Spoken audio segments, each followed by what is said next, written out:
Friends, ఈ రోజు మనం ప్రపంచంలోనే ఆల్మోస్ట్ అందరు బిలియనీర్స్ రెగ్యులర్ గా ఫాలో అయ్యే 7 హ్యాబిట్స్ గురించి ఈ వీడియోలో తెలుసుకుందాం.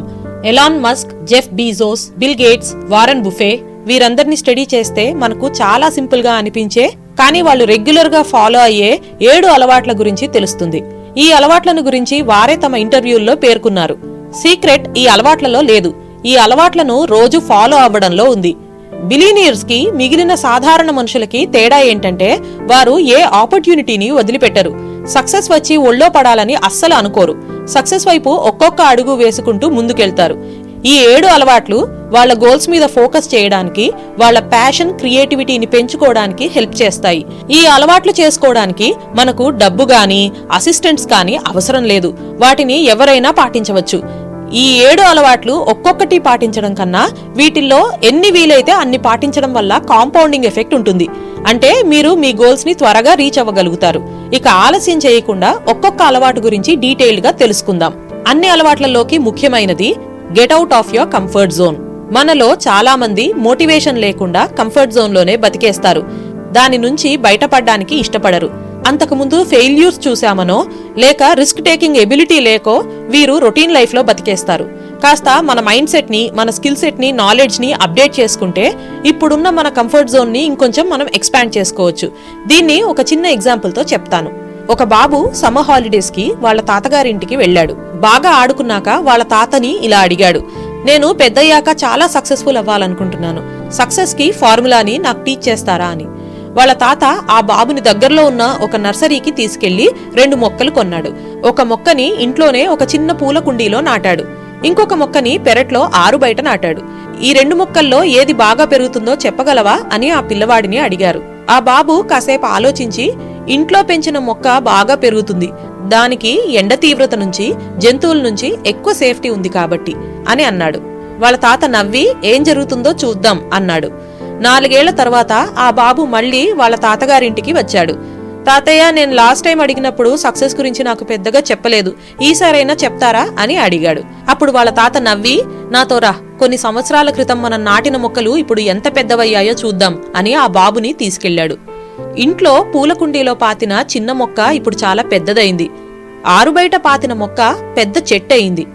దాని కొమ్మలు శాఖానుశాఖలుగా విస్తరించాయి. ఇప్పుడు చెప్పు, ఏది ఎక్కువ పెరిగింది, ఏది ఎక్కువ సక్సెస్ఫుల్ అని తాతయ్య అడిగాడు.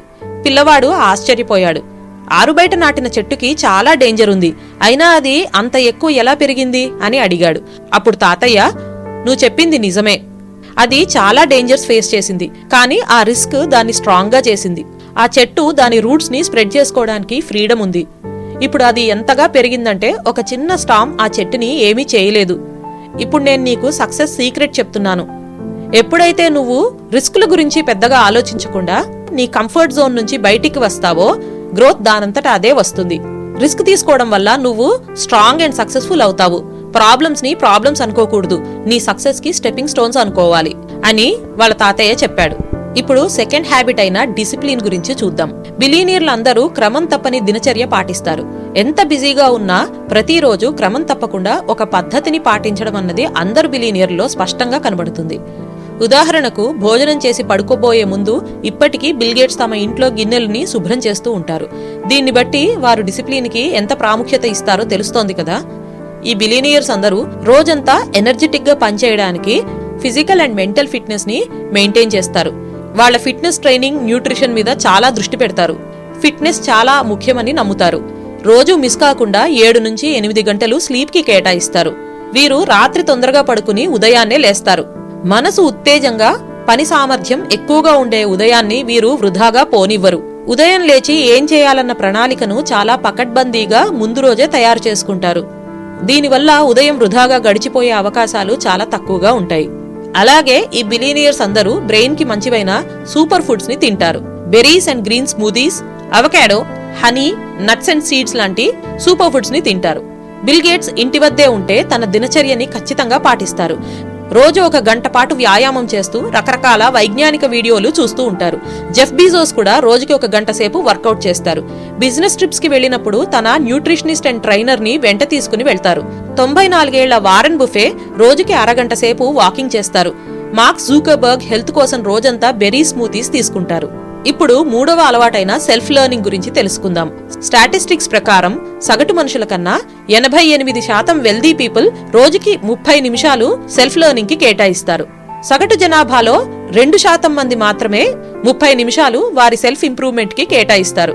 దీన్ని బట్టి సక్సెస్ఫుల్ పీపుల్ వారి లెర్నింగ్ అండ్ పర్సనల్ గ్రోత్ కి ఎక్కువ ప్రాధాన్యత ఇస్తారని తెలుస్తోంది. వారు వారి డైలీ రొటీన్ లో భాగంగా రోజు non fiction, biography, self improvement వంటి టాపిక్స్ మీద పుస్తకాలు చదువుతారు. Investment in knowledge pays the best interest అని ఎలాన్ మస్క్ ఒకసారి అన్నారు. పుస్తక పఠనం మనల్ని చురుగ్గా ఉంచుతుంది అని బిల్ గేట్స్ నమ్ముతారు. ఆయన ఏడాదికి 50 పుస్తకాలు చదువుతారు. వాటి గురించి గేట్స్ నోట్స్ పేరుతో బ్లాగ్ లో రాస్తారు. రాత్రి పొద్దుపోయే వరకు చదువుతూ మేల్కొని ఉన్న రోజున మర్నాడు ఇబ్బంది పడతారు. నాకు రోజు 7 గంటల నిద్ర అవసరం, అప్పుడే నా పనులన్నీ సక్రమంగా చేయగలుగుతాను అని వారంటారు. ఇక్కడ చూపించిన విధంగా Bill Gates, Warren Buffett, Mark Zuckerberg, Oprah Winfrey వీరందరూ కూడా వారి పర్సనల్ గ్రోత్ పై చాలా శ్రద్ధ వహిస్తారు. వారెన్ బుఫే రోజుకి 5 నుంచి 6 గంటల వరకు రీడింగ్ కి కేటాయిస్తారు. ఆయన సగటు మనిషి రోజుకి కనీసం 500 పేజీలు చదవాలని రికమెండ్ చేస్తారు. ఎలాన్ మస్క్ తన చిన్నతనం నుంచి రోజుకి 15 గంటలు తన సెల్ఫ్ ఎడ్యుకేషన్ కి కేటాయించేవారు. Mark Zuckerberg year of books అన్న ఒక బుక్ క్లబ్ ని స్టార్ట్ చేశారు. అందులో ఆయన చదివిన పుస్తకాలన్నింటినీ పబ్లిక్ తో షేర్ చేసుకున్నారు. ఓప్రా విన్ఫ్రే కూడా ఒక avid reader and book advocate. ఆవిడ పర్సనల్ గ్రోత్ మీద ఫోకస్ చేసే పుస్తకాలనే ఎక్కువగా చదువుతారు. ఇప్పుడు 4వ అలవాటైన టేకింగ్ యాక్షన్ గురించి తెలుసుకుందాం. ఈ బిలియనీర్లందరూ రోజుని గంటలుగా, నిమిషాలుగా విభజించుకుని చేసే పని మీద తదేకంగా దృష్టి పెడతారు. వీరందరికీ వారు చేసే పని మీద లేజర్ షార్ప్ ఫోకస్ ఉంటుంది. The time that leads to mastery depends on the intensity of your focus అన్న సూత్రాన్ని వారు బలంగా నమ్ముతారు. అలాగే వీరందరికీ పెద్ద విజన్ ఉంటుంది. వీరెప్పుడు సొల్యూషన్ ఓరియంటెడ్ గా ఆలోచిస్తారు. వారి డ్రీమ్ ఎంత పెద్దదైనా వీరు భయపడకుండా రోజు క్రమం తప్పకుండా దానివైపు చిన్న చిన్న అడుగులు వేస్తారు. అంటే ఎంత పెద్ద విజన్ అయినా స్మాల్ యాక్షన్ తో స్టార్ట్ చేస్తారు. ధీరుభాయ్ అంబానీ గుజరాత్ లో ఒక చిన్న స్కూల్ టీచర్ కి జన్మించిన ఇండియాలోనే అతిపెద్ద ఇండస్ట్రీల్లో మోస్ట్ వాల్యుబుల్ కంపెనీ అయిన రిలయన్స్ ని స్టార్ట్ చేశారు. చాలా మందికి ఆదర్శంగా నిలిచారు. నిర్మా గ్రూప్ కి సీఈఓ అయిన కర్సన్భాయ్ పటేల్ గుజరాత్ లో ఒక చిన్న రైతు కుటుంబంలో జన్మించారు. తన బ్యాక్ యార్డ్ లో డిటర్జెంట్ తయారు చేసి ఒక చిన్న సైకిల్ మీద డోర్ టు డోర్ సేల్స్ ద్వారా నిర్మా అన్న బ్రాండ్ ని సామాన్య ప్రజలకు పరిచయం చేశారు. అప్పట్లో డిటర్జెంట్స్ లోనే పెద్ద బ్రాండ్ అయిన సర్ఫ్ లాంటి కంపెనీస్ ని వెనక్కి తోసి చాలా తక్కువ ధరకే నిర్మాని సామాన్య ప్రజలకు అందించారు. మనందరికీ సుపరిచితమైన బైజూస్ యాప్ ని తయారు చేసిన బైజూస్ రవీంద్రన్ కేరళలో ఒక కుగ్రామంలో జన్మించారు. ఆయన పిల్లలకు వినూత్నమైన పద్ధతిలో టీచ్ చేసి క్రమంగా అతిపెద్ద ఎడ్టెక్ కంపెనీల్లో ఒకటైన బైజూస్ ని స్థాపించారు. వీరందరూ కూడా వారి విజన్ ఎంత పెద్దదైనా స్మాల్ యాక్షన్ తో స్టార్ట్ చేశారు. ఇప్పుడు 5వ అలవాటైన టైం వాల్యూ గురించి తెలుసుకుందాం. విజేతలందరిలో ఖచ్చితంగా కనపడే లక్షణం వారు టైంకి ఇంపార్టెన్స్ ఇవ్వడం. చేస్తున్న పని నుంచి దృష్టి మరలకుండా ఉండేందుకు వారెన్ బుఫే, మార్క్ జూకర్బర్గ్ లాంటి వారు ఒకటే రకం దుస్తులు వారమంతా ధరిస్తారు. అలాగే వీరు టైం లాకింగ్ లాంటి ఎఫెక్టివ్ టైం మేనేజ్మెంట్ స్ట్రాటజీస్ వాడతారు. ఒకవైపు టెస్లా, మరోవైపు స్పేస్ ఎక్స్ వంటి దిగ్గజ కంపెనీలతో బిజీగా ఉన్న ఎలాన్ మస్క్ ఖచ్చితంగా రోజు 6 గంటలు నిద్రపోతారు. క్షణం కూడా ఖాళీ లేకుండా రోజుని 5 నిమిషాల బ్లాక్ల కింద విభజించుకుని వారానికి 85 నుండి 100 గంటలు పనిచేయడం వారి ప్రత్యేకత. సోమ గురువారాలు స్పేస్ ఎక్స్ కు, మంగళ బుధవారాలు టెస్లాకు, శుక్రవారం 2 ఆఫీసులకు వెళ్తారు. ఎంత పని ఉన్నా శనివారం తమ పిల్లలతో గడుపుతారు. ఆదివారం ప్రయాణాలు చేస్తూ గడుపుతారు. వీరు ఫాలో అయ్యే 7 ముఖ్యమైన టైం మేనేజ్మెంట్ స్ట్రాటజీస్ ని నేను మీకు ఇక్కడ చూపిస్తున్నాను. 1. Deep work technique. డిస్ట్రాక్షన్ ఫ్రీగా కాన్సంట్రేషన్ మొత్తం ఒకటే ఇంపార్టెంట్ టాస్క్ మీద పెట్టి పని చేయడం. ఇక్కడ మల్టీ టాస్కింగ్ చేయకూడదు. ఉదాహరణకు మనం ఫోన్లో మాట్లాడుతూ నడుస్తాం. నడవడానికి పెద్దగా బ్రెయిన్ పెట్టాల్సిన అవసరం లేదు. కాబట్టి ఇక్కడ మల్టీ టాస్కింగ్ చేయవచ్చు. కానీ ఒక పక్క ఫోన్లో మాట్లాడుతూ మనం ల్యాప్టాప్ మీద పని చేయలేం. కాబట్టి ఈ డిస్ట్రాక్షన్స్ అన్ని పక్కన పెట్టి మన టాస్క్ మీదే ఫుల్ కాన్సంట్రేషన్ పెట్టి పని చేయడం అన్నమాట. Second technique biological prime time technique. మన బయోలాజికల్ రిథమ్ ని ట్రాక్ చేసి మన మైండ్ ఎప్పుడు ఎఫెక్టివ్ గా పనిచేస్తుందో అప్పుడు ఇంపార్టెంట్ టాస్క్స్ చేయడం. ఇక్కడ మన ప్రొడక్టివ్ అవర్స్ ని హై యూటిలిటీ టాస్క్ మీద స్పెండ్ చేయాలి. 3. Pomodoro technique.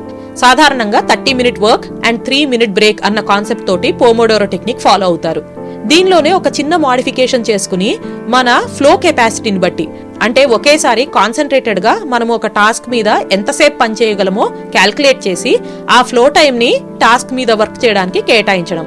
ఉదాహరణకు మన ఫ్లో టైం 45 మినిట్స్ అయితే 45 మినిట్స్ వర్క్ అండ్ ఒక 5 మినిట్స్ బ్రేక్ తీసుకోవడం. 4. Time boxing, time బ్యాచింగ్, time blocking. ఈ 3 టెక్నిక్స్ ద్వారా మనము మన టైం ని ఎఫిషియెంట్ గా యూజ్ చేసుకోవచ్చు.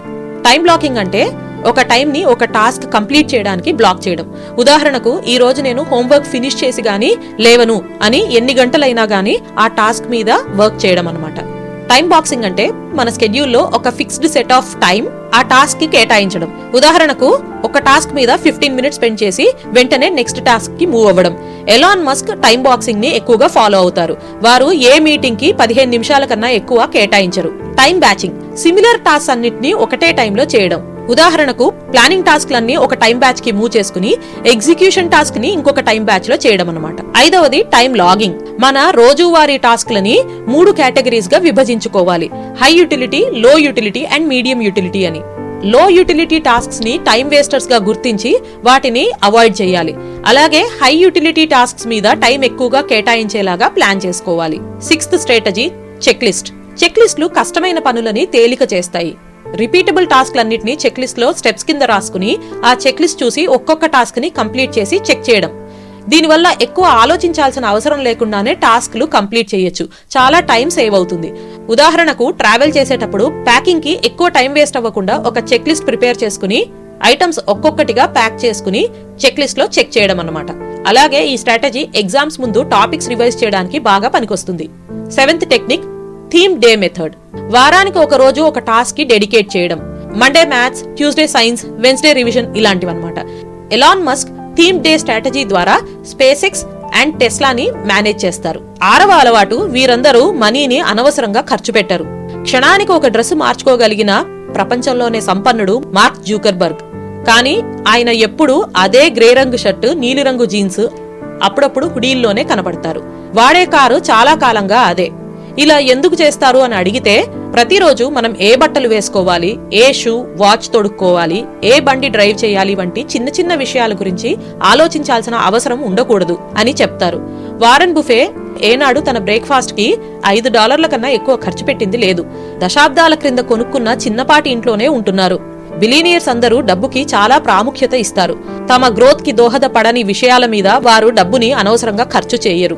ఇక బిల్ గేట్స్ విషయానికొస్తే ఒక చిన్న కథ ప్రాచుర్యంలో ఉంది. సియాటిల్ డౌన్ టౌన్ లో ఒక ప్రఖ్యాత రెస్టారెంట్ లో ఒక రోజు సాయంత్రం ఒక కార్నర్ టేబుల్ దగ్గర బిల్ గేట్స్ తన కుమార్తె జెన్నిఫర్ తో భోజనం చేస్తూ వారి రోజువారీ ప్రాజెక్టుల గురించి మాట్లాడుతున్నారు. భోజనం ముగిసిన తర్వాత బిల్ గేట్స్ తన వాలెట్ తీసి బిల్ చెల్లించి ఎప్పటిలాగే $50 టిప్ గా వదిలారు. గేట్స్ చెక్ ని వెయిటర్ కి ఇవ్వబోతూ ఉంటే జెన్నిఫర్ తన హ్యాండ్ బ్యాగ్ లోంచి ఒక కొత్త $500 నోట్ తీసి నవ్వుతూ వెయిటర్ కి ఇచ్చింది. అతను ధన్యవాదాలు తెలిపి వెళ్లిపోయాడు. బిల్ గేట్స్ చిరునవ్వుతో, నీకు తెలుసా, నేను కేవలం $50 టిప్ గా ఇచ్చాను. నేను ఒక సాధారణ లాయర్ కుమారుణ్ణి అని చెప్పాడు. ఇద్దరూ నవ్వుకున్నారు. ఇలా బిలియనియర్స్ వారి డబ్బుని అనవసరంగా ఖర్చు పెట్టరు. 7. Risk taking ability.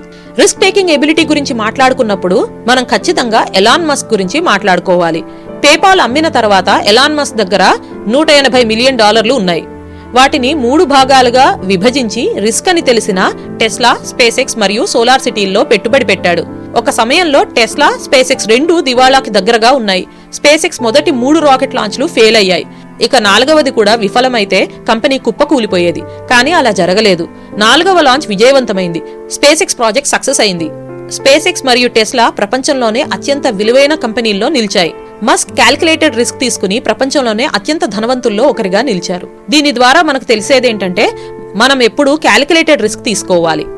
ఎప్పుడు ఈ పని చేయడం వల్ల నాకు ఎలాంటి డిఫికల్టీస్ వస్తాయి అన్న దాని మీద దృష్టి పెట్టకుండా ఆ డిఫికల్టీస్ క్లియర్ అయిపోయే పాసిబిలిటీస్ గురించి ఆలోచించాలి. వాటికి మనం ఏ యాక్షనబుల్ స్టెప్స్ తీసుకోవచ్చో వాటిని నోట్ చేసుకోవాలి. ఆ యాక్షనబుల్ ఐటమ్స్ మీద రోజు వర్క్ చేస్తూ ఉండాలి. మన సపోర్ట్ సిస్టమ్ అయిన 3 వ్యక్తులతో రోజు కొంతకాలం గడపాలి. దీనివల్ల ఆ పనిని మనం సాధించగలమన్న కాన్ఫిడెన్స్ మనలో పెరుగుతుంది. చూశారు కదా ఫ్రెండ్స్, సక్సెస్ రహస్యం ఈ బిలియనీర్ల రోజువారీ అలవాట్లలోనే కాదు, వారి ఆలోచనల్లో కూడా దాగి ఉంది.